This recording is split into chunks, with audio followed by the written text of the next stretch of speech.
Bon, au nom de Dieu, alors, toujours nous sommes au chapitre 5, génétique humaine, et le document 5, le dernier document, le diagnostic prénatal.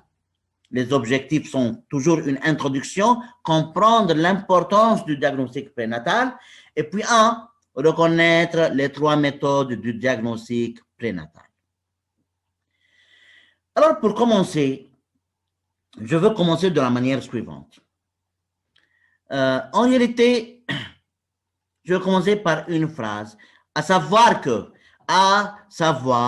qu'il y a plusieurs facteurs qui augmentent la fréquence des mutations ou anomalies chromosomiques. Alors, votre ami m'a demandé à propos de ces facteurs. En fait, je veux maintenant dire qu'il y a plusieurs facteurs qui augmentent la fréquence des mutations ou anomalies chromosomiques. Alors, comme quoi, monsieur? Le facteur essentiel, c'est l'âge. L'âge de la femme. Plus la femme est âgée, plus la fréquence des mutations ou anomalies chromosomiques sera plus élevée. L'alcoolisme, durant la grossesse, en général. Certains médicaments que la femme enceinte ne doit pas prendre. Aussi, il y a des facteurs héréditaires et il y a des autres facteurs qu'on ne connaît pas jusqu'à maintenant. Parce que, je ne sais pas. En réalité, regardez, je veux ajouter un facteur, n'est-ce pas, le plus important dans nos jours, dans nos jours, le tabagisme ou bien l'action de fumer. n'est-ce pas؟ كان اللي عم تعمل دخن سيجارة أو أرجيلي هيدول أكثر les plus importants facteurs dans nos jours. Normalement, n'est-ce pas, les facteurs étaient l'âge, l'alcoolisme, certains médicaments, certains facteurs héréditaires et autres facteurs. Mais dans nos jours, n'est-ce pas, c'est le tabagisme qui est le plus important. Bon, alors il y a plusieurs facteurs qui augmentent, n'est-ce pas, la fréquence des mutations ou anomalies chromosomiques. Pour cela, une question se pose. Est-ce que vous êtes enceinte? Et tu as des raisons. Est-ce que tu as des raisons pour être inquiète بالنسبة للبيبي تبعك؟ هل أنت خايفة على البيبي تبعك؟ يعني حضرتك tu as beaucoup fumé durant ta grossesse. حضرتك tu as beaucoup bu de l'alcool, est-ce que tu as pris des médicaments, etc. N'importe quel. Êtes-vous enceinte? As-tu des raisons pour être inquiète? Quoi maintenant? On peut examiner le bébé avant sa naissance. Maintenant, on peut examiner ton bébé avant sa naissance et c'est ce qu'on appelle quoi? Le diagnostic prénatal. C'est d'examiner, n'est-ce pas, le bébé, diagnostic avant natal, naissance. C'est-à-dire que le diagnostic prénatal, n'est-ce pas, n'est autre que un groupe de méthodes qu'on utilise pour détecter, pour découvrir s'il y a des mutations chromosomiques, maintenant parce qu'on parle des mutations chromosomiques, des bébés avant leur naissance.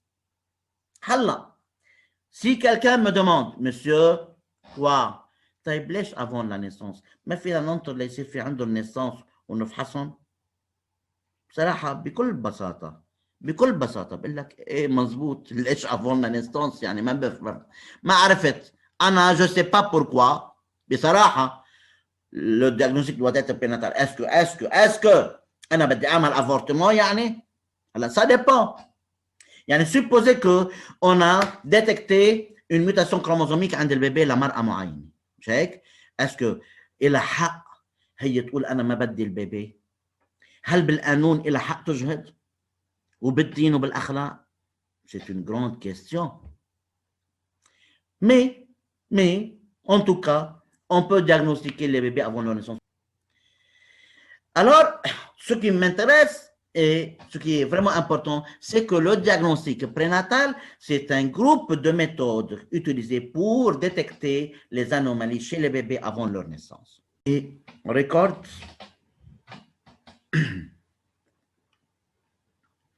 Bon.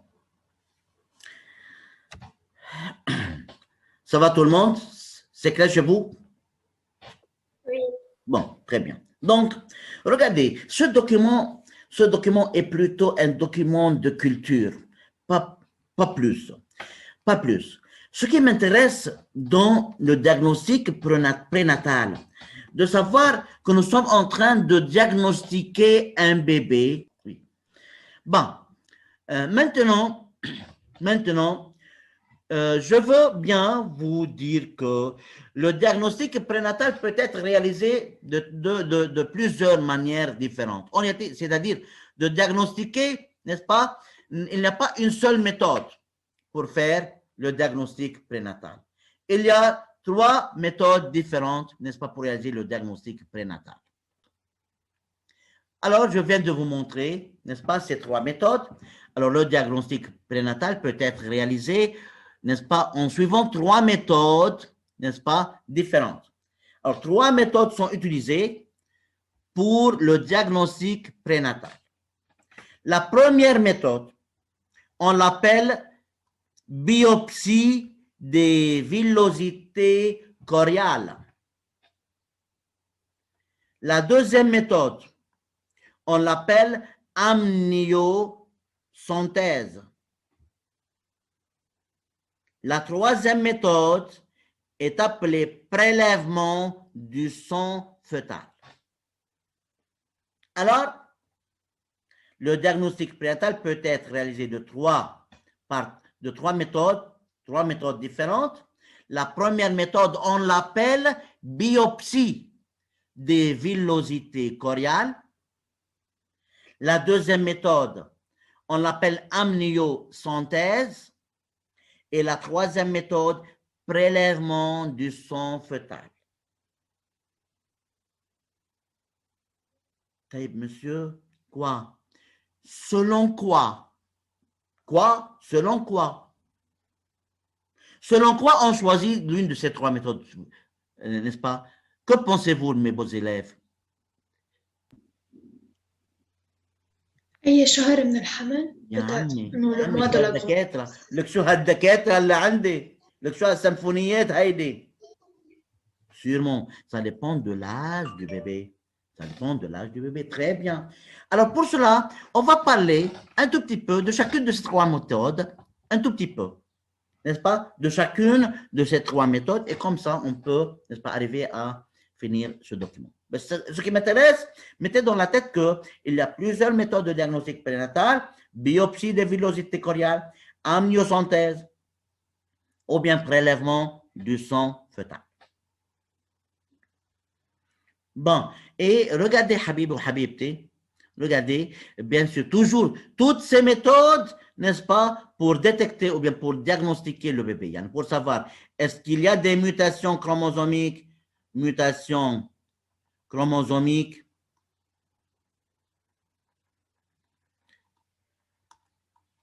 Bon. Alors, premièrement, et aujourd'hui, on va discuter la première méthode. Bien, on va un tout petit peu, n'est-ce pas, mettre une introduction à la première méthode. S'il vous plaît, faites attention très bien et regardez. La biopsie des villosités choriales. Pour comprendre cela, on doit avoir une idée sur l'état du bébé. Regardez le bébé à l'intérieur de l'utérus. C'est le bébé. Le bébé à l'intérieur de l'utérus est attaché à la paroi de l'utérus par le cordon ombilical. Là, c'est le cordon ombilical. Et dans la paroi utérine, il fait comme des racines exactement. Regardez, je veux faire un petit dessin à côté. Regardez, je veux faire un petit dessin et c'est bien de dessiner encore en même temps. Cela va vous donner une idée, n'est-ce pas, de l'état du bébé à l'intérieur de l'utérus. Pour cela, je viens de vous montrer le whiteboard. Alors, je veux faire un petit schéma, comme j'ai déjà dit, n'est-ce pas? Regardez. Je veux supposer, premièrement, que c'est l'utérus de la mère. Là, c'est l'utérus de la mère. Je veux supposer que c'est l'utérus de la mère. Hein, puis il y a le vagin, etc. Comme ça. OK. C'est l'utérus et c'est la paroi de l'utérus. Comme ça et comme ça. Le bébé, où est-il? Regardez, c'est le bébé. Le bébé. C'est conventionnel, c'est un simplifié. Le bébé, premièrement, est, n'est-ce pas, c'est le bébé. Et ce bébé, en réalité, sera attaché à la paroi utérine. Hein. C'est un bébé, comme ça. Il est lié à la paroi de l'utérus par le cordon ombilical. Par le cordon ombilical. Il est couvert par un sac. Le bébé est couvert par un sac. On va parler de ce sac ultérieurement. Alors, c'est le cordon ombilical et dans la paroi de l'utérus, c'est la paroi de l'utérus, n'est-ce pas? Le bébé va faire des ramifications comme ça, comme des racines. Esthèse? Quoi? Est-ce que tu dessines un arbre ou bien un bébé? Monsieur, l'arbre est dessiné comme ça. Je peux dessiner un arbre comme ça et c'est le sol là, comme ça. C'est le sol, n'est-ce pas? Et c'est le tronc de l'arbre. C'est le tronc de l'arbre, comme ça. Et dans le sol, il y a les racines de l'arbre. C'est juste. C'est exactement la même chose. C'est exactement la même chose. Quel est le rôle des racines de l'arbre? Quel est le rôle de ces racines, normalement? Nourrice l'arbre. Nourrice et quoi? Oui, nourriture et quoi encore? Fixe l'arbre. Ah, très bien. Nourrice, nourriture et fixation esthèse. Ou haïdol racine encore. Un rôle, fixation et nourriture. Absorbe le nutriment, n'est-ce pas? L'oxygène et le nutriment du sang maternel. Et dans le cordon ombilical, il y a le vaisseau sanguin qui va transporter, n'est-ce pas? Qui vont transporter cela au bébé. Donc, qu'est-ce qu'on appelle là? Ce sont les racines de l'arbre. Quoi? Qu'est-ce qu'on va appeler ces... Est-ce qu'on peut les appeler aussi racines là? Qu'est-ce qu'on va les appeler?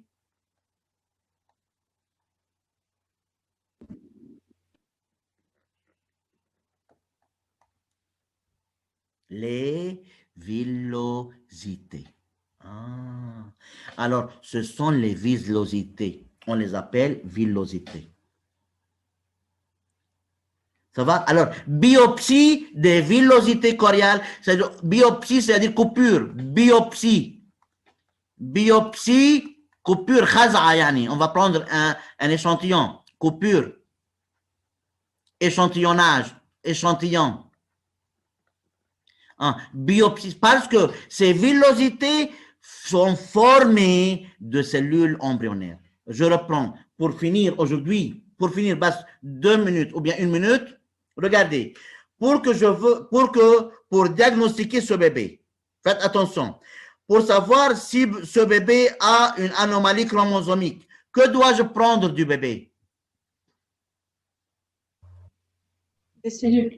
Très bien, je dois prendre une cellule, au moins, pour faire quoi? Le cariotype. Très bien, le cariotype.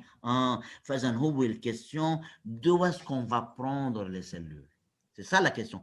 Alors, pour que je puisse diagnostiquer les anomalies chromosomiques, je dois prendre une cellule du bébé. Habibi, les villosités sont formées de cellules embryonnaires. Si je prends un échantillon de ces villosités, n'est-ce pas, je peux prendre une cellule pour faire le cariotype et ça va me donner une idée. Embryonnaire. Donc, le principe, c'est de prendre une cellule. Monsieur, si la femme est au début de sa grossesse, c'est-à-dire, si la femme est vers la 8e semaine de grossesse, vers la 8e, مش 8 9 10 ok 7 6 n'est-ce pas dans ces limites, n'est-ce pas? Alors on a recours à une méthode appelée la biopsie des villosités choriales. Biopsie, c'est-à-dire prendre un échantillon. Prendre un échantillon de qui? Des villosités. Regardez, ce sont les villosités. Ce sont les villosités qui attachent le bébé sur la paroi utérine, à la paroi utérine. Alors, on coupe une villosité et on prend cette villosité qui est formée de cellules embryonnaires. Regardez le médecin, qu'est-ce qu'il fait? Il va introduire à travers le vagin des ciseaux spécifiques, n'est-ce pas? Et comme ça, va couper, va faire la biopsie, coupure d'une villosité, et comme ça, de ces villosités, on va séparer, on va, n'est-ce pas, prendre une cellule, quelque chose pour mettre en culture, pour arrêter les mitoses en métaphase et pour faire le karyotype. Et non, en étudiant le karyotype, on peut savoir s'il y a une mutation chromosomique ou bien il n'y a pas une mutation chromosomique. On peut faire des autres tests. Monsieur, quel test? Je peux faire la méthode de Fish. S'il vous plaît, c'est très important. Hein? Je peux faire la méthode de Fish. Je veux savoir si le bébé aura le diabète ou bien les maladies cardiaques héréditaires ou bien le cancer de sein, etc., etc., etc. Ben, un test de paternité.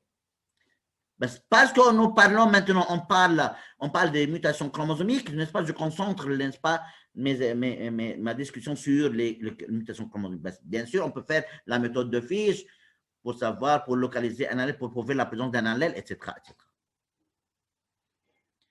Bon, regardez, c'est le document de votre livre. C'est le document de votre livre.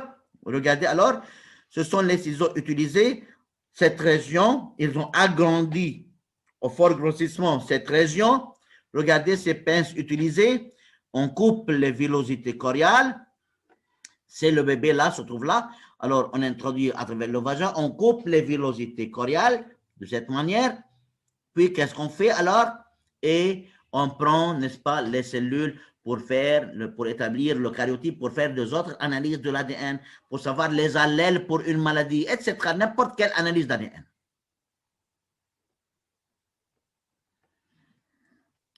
Alors, réalisé à partir de la 8e semaine de grossesse, regardez, prenez ces notes s'il vous plaît, consiste en enlevant quelques cellules fœtales des villosités qui l'attachent à la paroi utérine, c'est-à-dire les villosités qui attachent, n'est-ce pas, le fœtus à la paroi utérine. Et puis quoi faire? Puis on réalise le karyotype d'une cellule pour découvrir la mutation chromosomique s'il y en a, n'est-ce pas, ou on fait, n'est-ce pas, la méthode de Fish, etc., etc., etc. Alors, ce que vous devez savoir, c'est ça, biopsie des villosités choriales, hein, n'est-ce pas, réalisée, n'est-ce pas, à partir de la 8e semaine. 2, consiste en enlevant quelques cellules fœtales, d'où, messieurs, des villosités qui attachent ce bébé à la paroi utérine. Messieurs. Puis, 3, à réaliser le karyotype, ça veut dire le karyotype d'une cellule pour découvrir la mutation chromosomique si elle se trouve, et ou bien la méthode de Fish, ou bien Jeffrey, etc., etc., etc. À noter que toujours, cette méthode présente un certain risque d'avortement spontané. Peut-être que lorsque le médecin coupe la villosité, peut-être que ça va causer l'avortement. Elle va perdre la femme, va perdre le bébé. Pour ça, il y a toujours un risque de presque 18 à 20%, n'est-ce pas, d'avortement spontané. Cette méthode n'est pas sans risque. Il y a Monsieur, بس يعملوا avortement كيف بيعملوها؟ Il y a plusieurs types d'avortements, ou bien avortement chimique, ou bien avortement mécanique ou physique. En réalité, cette leçon est allégée cette année. On peut ou bien donner des pilules, il y a des pilules d'avortement, ou bien il y a le curettage. Il y a les pilules d'avortement, si elle est vers le 1er mois seulement de grossesse, on donne une pilule appelée antiprogestérone. Je crois, lorsque je dis antiprogestérone, tu vas comprendre ce que je viens de dire. Antiprogestérone, il y aura alors des contractions utérines et, n'est-ce pas, le bébé va sortir vers le tout début de la grossesse. Ou bien, on va absorber, aspiration du bébé. Aspiration, on aspire le bébé par un appareil particulier, on appelle ça curettage ou bien méthode mécanique. Bon, on peut passer maintenant à la deuxième méthode. Ça va tout le monde? Vous avez pris vos remarques? Oui, monsieur. Toujours, n'est-ce pas? Toujours s'il y a une question, n'est-ce pas? Alors, la deuxième méthode, maintenant, on a dit il y a 3 méthodes. La deuxième méthode, c'est l'amniosynthèse. Ah, monsieur, c'est quoi l'amniosynthèse? Faites attention, s'il vous plaît. Pour comprendre l'amniosynthèse, n'est-ce pas? Premièrement, c'est bien de savoir que cette méthode est réalisée à partir de la, n'est-ce pas, 16e semaine. 16e semaine de grossesse. On est qu'un 8e. OK.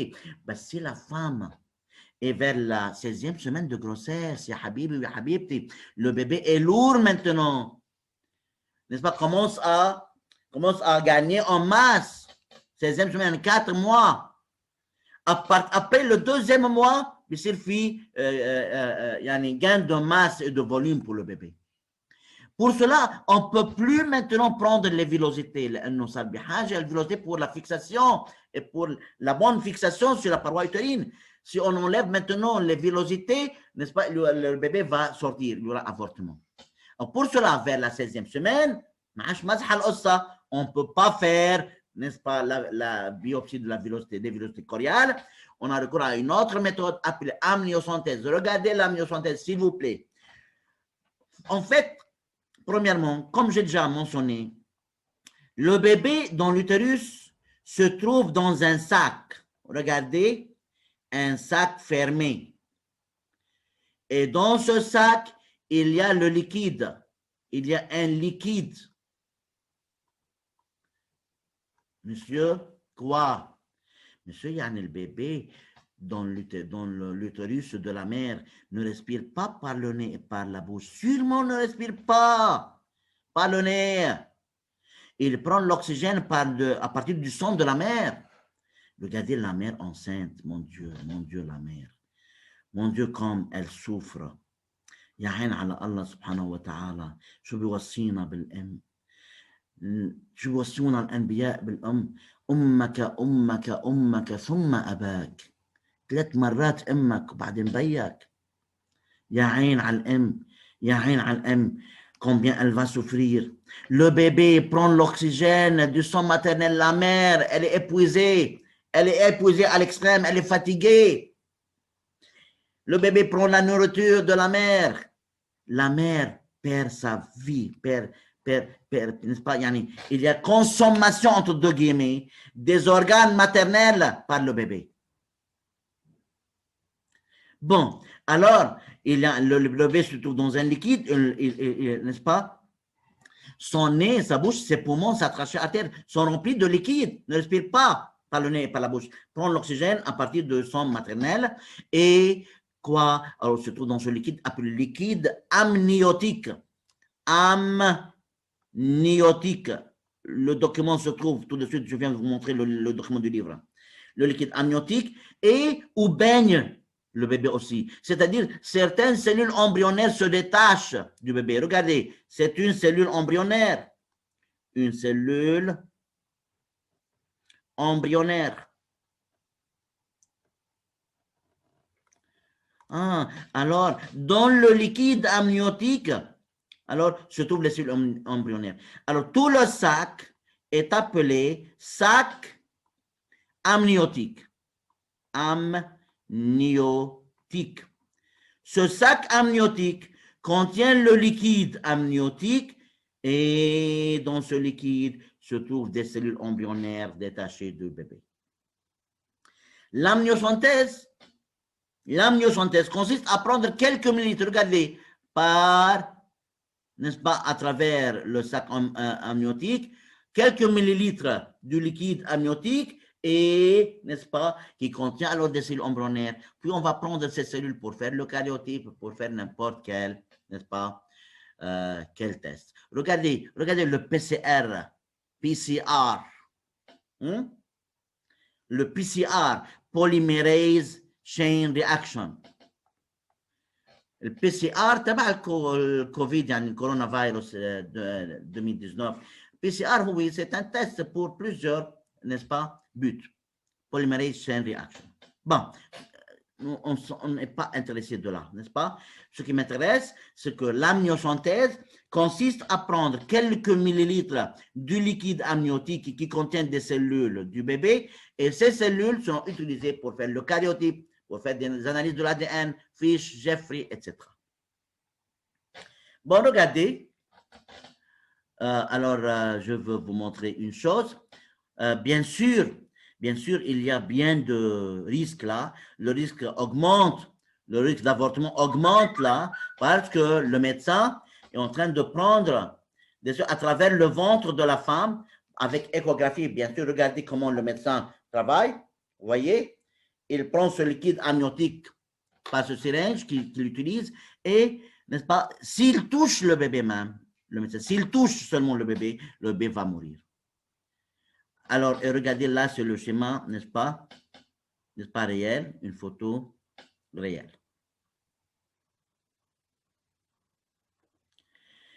À travers le ventre, dans l'utérus, et n'est-ce pas, de ne pas toucher le bébé, regardez, c'est le liquide amniotique qu'il a pris, n'est-ce pas, et qui contient des cellules embryonnaires. C'est le document du livre. Je viens de vous montrer le document du livre. C'est le document du livre. Alors, et dans ce document, vous allez voir nettement, n'est-ce pas, le liquide. Regardez, liquide amniotique avec cellules fœtales. Là, regardez les pointillés rouges.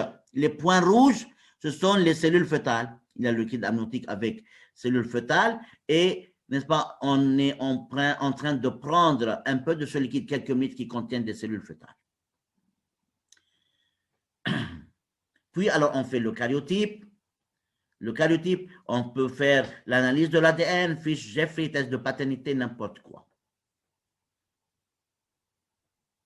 Bien sûr, le liquide amniotique, en arabe, bensami mayet الراس, lorsque la femme veut accoucher, regardez, une culture, les contractions utérines là vont déchirer le sac amniotique. Lorsque le sac amniotique se déchire, le liquide amniotique sort et le bébé doit glisser avec n'est-ce pas, avec le liquide, va sortir. Pour ça, on dit parfois que le sac amniotique s'est explosé chez la femme. Lorsque ça se fait comme ça est dû à ces contractions utérines qui précèdent l'accouchement. Alors, pour cela, le bébé doit sortir avec le liquide. Et regardez, c'est la tête qui sort premièrement. Pour ça, on l'appelle en arabe mayit ras, n'est-ce pas? C'est la tête du bébé, n'est-ce pas? Ça facilite, comme ça, le bébé aura cette position. On ne dit pas, ou bien qu'il va tourner, et comme ça, la tête en bas. Comme ça, ça facilite l'accouchement et la délivrance. Si le liquide amniotique est faible, إذا كان الكيد amniotique faible, نعمل لها césarienne ساعتها, à ne pas accoucher normalement, réel, يعني, naturellement. Monsieur? Oui. Oui. يا مريم سؤالي برجع للسؤال. شو بيصير إذا كان البيبي مش بالبوزيشن نورمال؟ Césarienne. Elle ne peut pas sortir. Bon, alors, comme vous le savez, maintenant, on va écrire quelque chose. Regardez, alors, à partir de la 16e semaine de grossesse, consiste à quoi? À prendre un peu du liquide amniotique, puis à réaliser quoi? Le karyotype, la méthode de Fish, etc., etc., etc.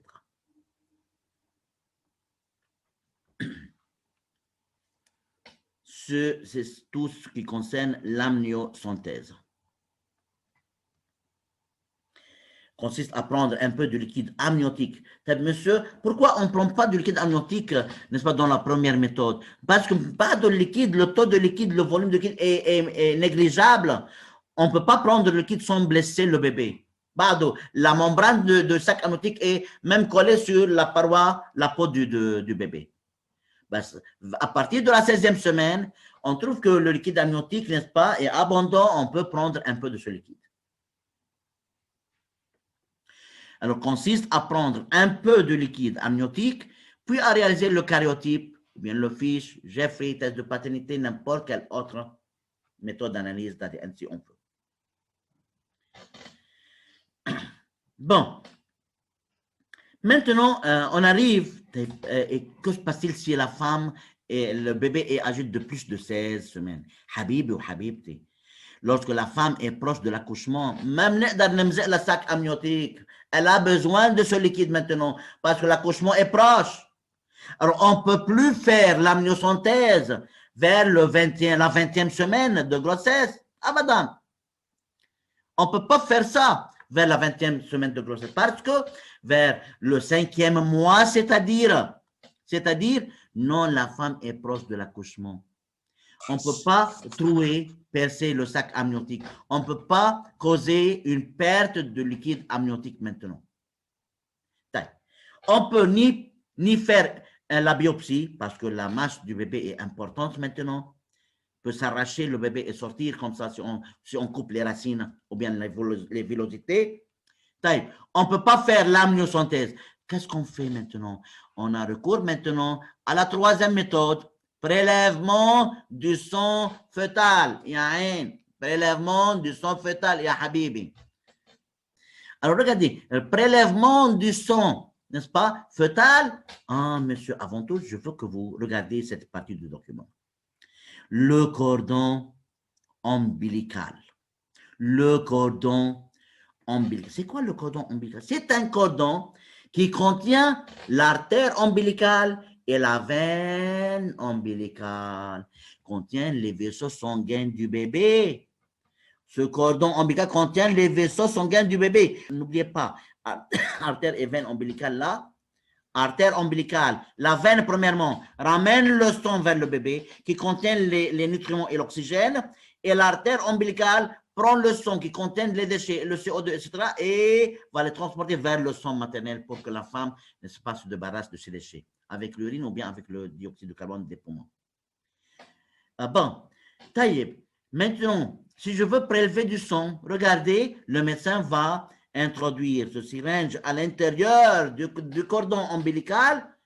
Il doit prendre quelques millilitres de sang du bébé, n'est-ce pas? Et le sang, comme a dit la belle, votre amie, et alors, n'est-ce pas, on peut maintenant faire, n'est-ce pas, prendre les globules blancs pour faire, n'est-ce pas, le karyotype, pour faire un karyotype, pour faire l'analyse de l'ADN, n'importe quel test, n'est-ce pas, de l'ADN qu'on veut.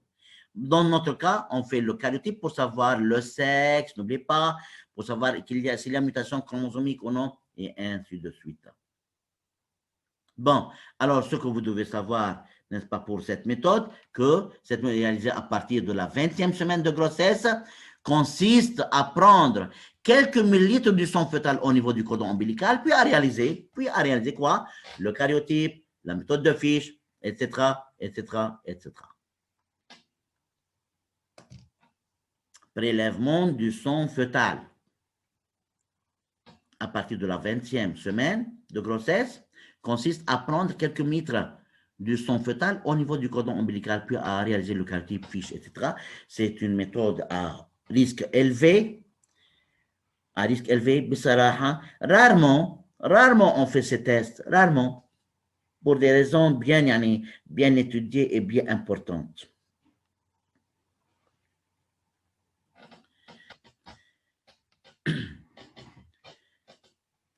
Bon, alors, on a terminé notre le miel balti. J'attends vos questions.